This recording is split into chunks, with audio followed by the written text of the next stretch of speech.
Thanks for inviting me today. Oh, I really appreciate your willingness to participate in a video. Um, Yes. just to give people a bit of a sense of your background and your interest in the emotional experiences of learning in general. Maybe we could start there and then we can talk a little bit about your chapter. Yeah, certainly. So, my background is as an educator across a whole range of learning environments. I have led and worked in early childhood spaces, K through 8 educational environments, secondary school environments, and now I find myself working in graduate school settings. And so I've essentially worked with learners across the spectrum from age 2 to age, I would say 60, let's say.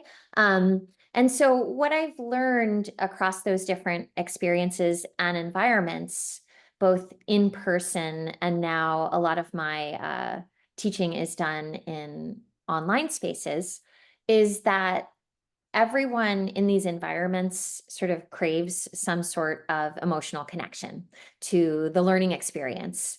And that when we can facilitate an environment that is characterized by a sense of emotional connection, that contributes to really positive learning outcomes. And so it's really been exciting for me in the context of this book to deeply think about this in ways that might support other educators as they seek to, drive learning outcomes for their students, but also to create spaces for learning that feel safe and emotionally rewarding. And so all of that is very motivating to me. And so it was just really a wonderful chance to sort of sink my teeth into the ways in which fostering a sense of emotional connection and a positive emotional learning environment can impact the outcomes for adult learners online, which is the context in which I'm doing a lot of my work and research right now. Oh, that's perfect. And I did hear you talk about the space for learning, which I think is just such a great metaphor for actually creating a safe, welcoming, supportive space. And people can immediately get a sense of what that feels like, not just what Mhm. it, sounds like, but what it really would feel like to be in a safe space. Mhm. Thank you. And then I would ask you, without spoilers, we just want to touch on the themes that you explore through your chapter. Yeah, so in the chapter, what I've really tried to do is use emotional social intelligence theory as a framing mechanism for understanding its applications to facilitating the kinds of learning atmospheres that you were just alluding to, Sarah. So, safe spaces that are very generative, that foster peer-to-peer learning and that promote positive learning outcomes. And so in the context of the chapter, I'm really using that theoretical frame, but I'm combining it with what we know and understand about two other dimensions. One being the ways in which adults learn. And there's a rich body of scholarship around this, around the needs and motivations of adult learners.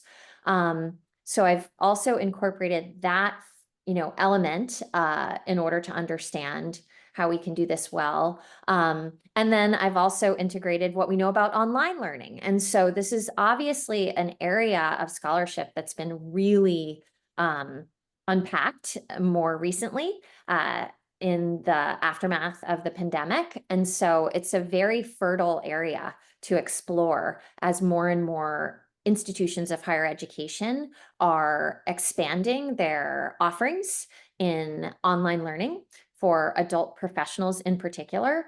And so I think people are looking for ways to make those environments positive, to make those environments durable in terms of adult learners, sticking with programs, referring others to programs. And so we need, as instructors, to know how to do this well. And so those are the different sort of theoretical dimensions that I incorporated into the chapter to try to help folks understand how to do that. I think it's really important what you were saying. I mean, I hope that that's true, that people are taking very seriously how they can use this rich body of knowledge that that has been generated, because I come from the corporate field and Mm, don't tap into that. And so mm, part of mhm. my motivation was, what is happening? What are people talking about? What are they looking at? How can they help improve these spaces for learners, especially adult learners? And in my context, especially corporate adult learners. And there's a lot happening in educational institutions, I think, that we can start to leverage. I agree with that. And, an adult learner is an adult learner. We know from, over 40 years of scholarship that there are certain characteristics of adults who are in learning environments. And so, whether you're facilitating a professional development training in a corporate online setting, or you're in a graduate professional degree program, we're lucky in that we know what motivates adult learners. And so then the trick becomes, how do we sort of design experiences for these individuals that will be most impactful, most transformational in terms of their learning experience, which is what adult learners want. They want to come in and they want to have a transformational, relevant, practical learning experience that they can carry with them into their workaday lives, so that they can then, cascade that impact across their organizations or their classrooms, or, whatever setting they are applying the learning to. Mhm. Again, like your choice of words, because I catch myself sometimes, I talk about creating workshops or courses or programs, and you talk about creating experiences, which is another word, like spaces, that really Mhm. brings to life the idea that it's something alive that human beings are going through, and they're changing as they go through them. That's right. And I think if we can apply some of these notions of like designing experiences to learning environments for adults, particularly in the online setting where we have some unique tools that we can deploy in the learning environment, to create an atmosphere, to foster peer-to-peer engagement, to generate reflective practice. It's fun. There's a lot of tools that we have at our disposal right now. And this is a space in which more and more tools are being created. But I think the skillful sort of implementation of those tools with this audience in mind is where the magic can happen. And so my hope is that some of the ideas that are shared in the chapter will really empower instructors in ways that are useful to not only their practice, but also to the individuals whom they're serving in the learning community. And so I think that's really exciting. So we're sort of talking around it, and I don't know if this makes sense, but is there one practical implementation of a tool you could share as an example of what you're talking about? It could be from your chapter or not from your chapter, but something you've seen work really well. Yeah, so there are a couple of things that come to mind. One of the tools that I use in almost every online learning experience I facilitate with adult learners is beginning with some sort of check-in with folks who are in the learning community.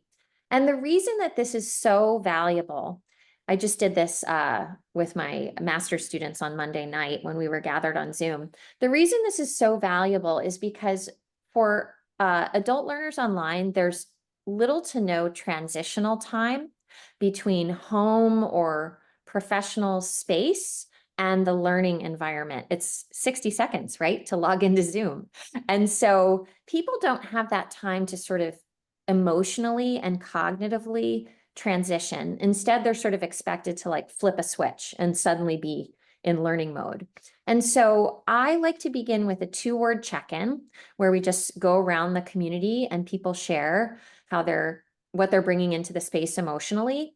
Um, and if you're pressed for time, you can also do this in a chat waterfall where people just drop into the chat a couple of words. And I like using the mood meter, which is Mark Brackett's tool from the Yale Center for Emotional Intelligence that offers learners with a whole sort of kaleidoscope of emotions that are affiliated with different colors. And then you can really get a sense of what people are bringing into the space.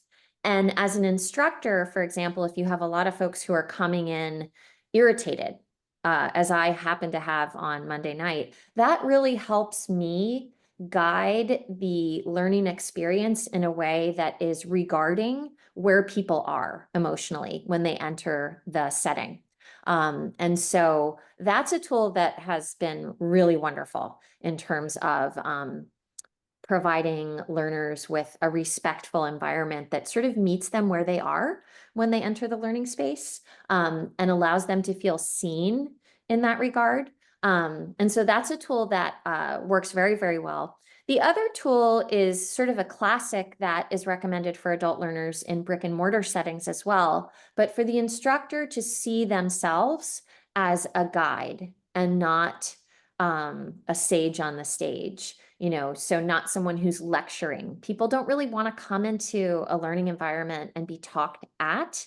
They want to engage with one another, and they want to feel like their learning is being artfully facilitated to promote that engagement and to invite collective discourse, not, unidimensional discourse where the instructor is lecturing.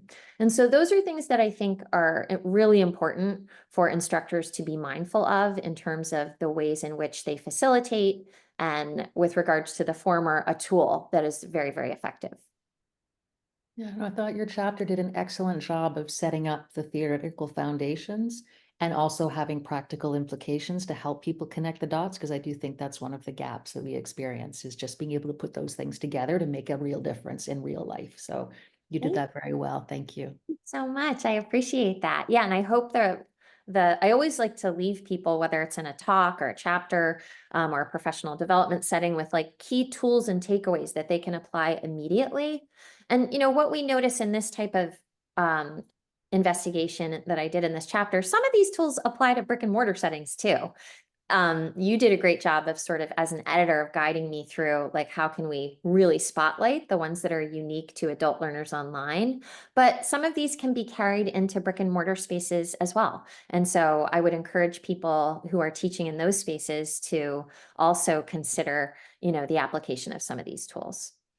Perfect. Thank Yeah, you, Carrie. That was amazing. awesome. Thank you for having me. I really appreciate it.